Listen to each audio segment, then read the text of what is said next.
for Jimmy, since you were not able to hear his voice. About 15 years ago, I was cleaning up a bedroom in my home, and my nephew had moved out, and he's a teenager, graduating from high school. It looked like a bomb went off. And I said, Lord, I wonder if you're going to fill this room, or if you're going to give me a rest. Well, if you're not going to give me a rest, how about if you give me a senior citizen? Because I wanted the international students so that my sons would realize we're the human race. I wanted a senior citizen because my children had not been able to grow up with their grandparents even in the same state. So I said a senior citizen would be good, and how about a man because they're less picky? And you know what would really be great if he was deaf, because then he couldn't hear me scream. So I said, Barbara Stewart, you are crazy. Chuckled, shut the door, walked out of the room. About 2 weeks later, the pastor made an announcement that he had a senior citizen, male, deaf, that needed a place to stay. So I thought, whoa, okay, I'm going to make an appointment with Pastor Steve.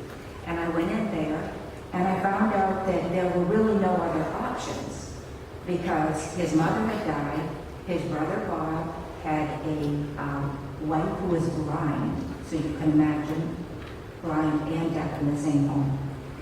I checked online, there was one group home in Orlando for the deaf, and it could accommodate 7 people. So what they were doing was putting people that are deaf in home for children, for people that were mentally challenged.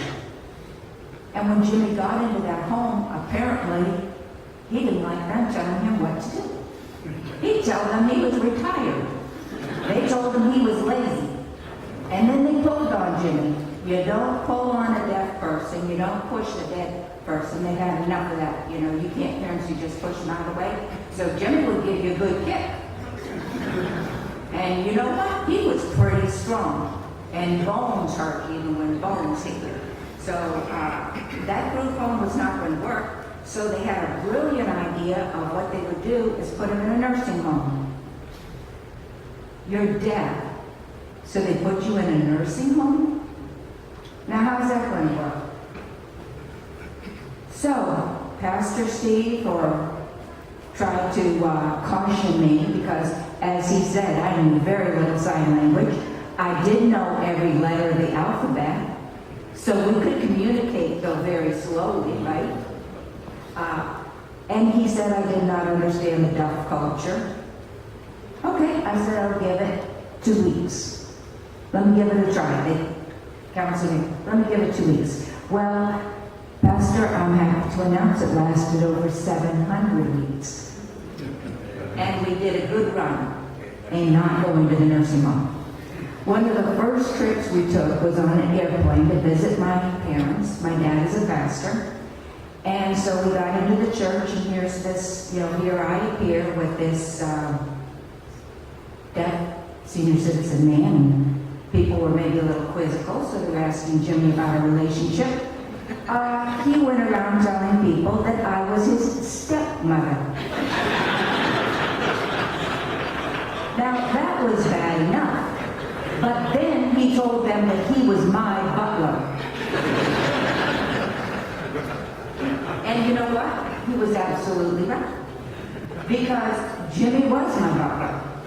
How many women would like to have a man, you're vacuuming, and they're lifting the cord? They're moving a chair out of the way. If I'm raking leaves, Jimmy is pulling around the garbage can and holding the bag open. I'm preparing the ground beef, but Jimmy's forming it into the meatballs. He was 100% supportive and 100% loyal. And if I had a Bible verse for him, I was been reading about Lazarus. Behold, how he loved. He loved God. Pastor Tom, he loved his church. He was worried when he couldn't make it here. that you all would miss him, that you needed him here. He loved you. He loved his family. The cards you sent him, the pictures you sent him. Birthdays, oh my. He was talking about a birthday before he died. He loved birthday parties. Fishing, anything nautical. Dressing up. I'm sure you'll see some of the outfits we had him in here. Laughing. Teasing. Practical jokes. The deaf ministry at the church. The Bill Rice Ranch, where he could be a cowboy. Pastor, how many times do we hear about the cowboy breakfast? And boy, he could eat. He could eat as much as my teenagers. That man could eat. He loved all these things. He even loved going anywhere. I don't care if it was to the store to get milk. Jimmy was in the car. And he loved me. If he was given a job, he was passionate about that job. Whether it was ushering in church, pushing, this is his description of pushing the ladies into the van. I heard he was cooking down at the men's breakfast. I said, Jimmy is cracking, I know his skills. Jimmy is cracking open eggs? Yes, said Bill. But what about shells? He's getting those shells in there, Jim says. Bill says, of course there's eggs in there. There's Jimmy eggs. I was thinking, I wonder how that'll go with the ladies' meeting, right? Full of crunch, crunch, crunch as you eat your eggs. We had a gasket grill. That was his job, to keep it covered. Taking out the trash, loading the dishwasher. One day I remember John came in all upset. Jimmy was attacking him, kicking him. Now, even as a teenager, John was a big boy. Jimmy was a little man. For loading the dishwasher. I'd explained to Jimmy this. John, I don't know if you remember this, but he would walk around with a clipboard and he would check the whole property. Go outside, check everything, including the boys' rooms. Basically making checks. He would pick up their clothes and do the laundry for them. I said, Jimmy, this is going to have to stop because they're teenagers. They need to do their own laundry. And he gave me that little smile. Next time I'm not looking, guess who's doing laundry? Jimmy. Workmen coming to the house.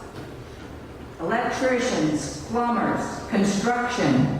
Jimmy's got on his cap. He's got his clipboard, following him everywhere. The inspector, some of them called him the boss man. Boss man on the job. He delighted in, they need a Phillips screwdriver. He's over, he's got a whole tool chest you men would be envious of with all of his tools in there.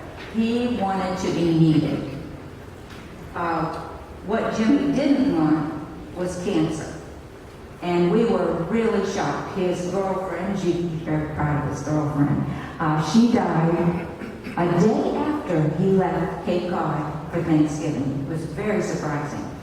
In February, we found out that Jimmy had cancer, and he was filled with cancer. Bladder cancer has a very bad end. It is very painful, and they go through spasms. I won't go into the details. It was going to be very bad. I knew it was going to be very bad. But I didn't want Jimmy to go to a nursing home, and believe me, he did not want to go, because he was afraid they wouldn't be able to sign. And according to the American Disabilities Act, if you have somebody there when it's a medical concern, like if a doctor came and examined them, fine. Otherwise, they don't have to be able to communicate with them. So Jimmy was very afraid of that. And he was still in his right mind. So we said, we're going to give this a try at home. So that's exactly what we did. We took care of him at home. Well, Saturday, I guess it was a week ago, maybe a little bit more than that. I lost track of time. Jimmy lost his ability to walk. Boom. Gone. So now how are we going to take care of him? Hospice came in and said he needed 24-hour monitoring for his safety, to ensure his safety. Jimmy didn't want to go to that nursing home. His vitals are good. he could go on indefinitely. I said, oh God, what am I going to do? That was Saturday. I said, well, maybe if Jimmy was if he wasn't in his right mind, he would know what was going on. Tuesday, before my eyes, Jimmy's mind snapped. He was gone Tuesday. I said, well, once again, the vitals are good. Looks like I'm going to have to put him in a nursing home. I don't want to do it. Well, because his mind snapped and there was a change in his condition, they had agreed to come 24 hours a day. Thursday, Jim went to sleep. So now we have basically no response at all. Vitals are still good. Oh boy, what's going to happen? School starts Monday. We made it through the summer. School starts Monday.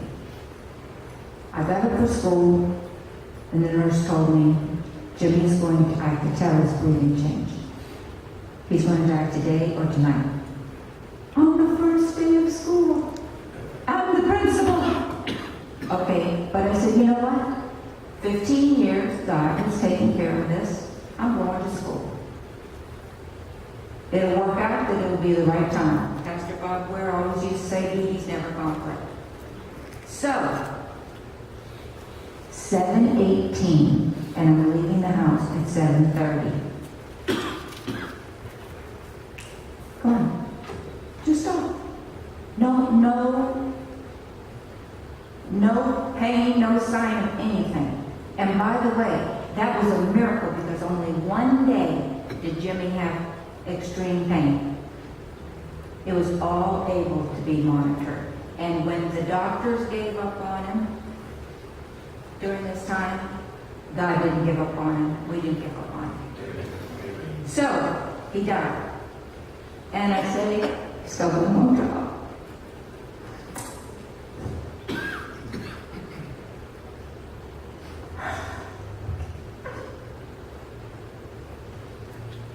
I do not believe that St. Peter's going to be at that gate. My butler is going to open that door.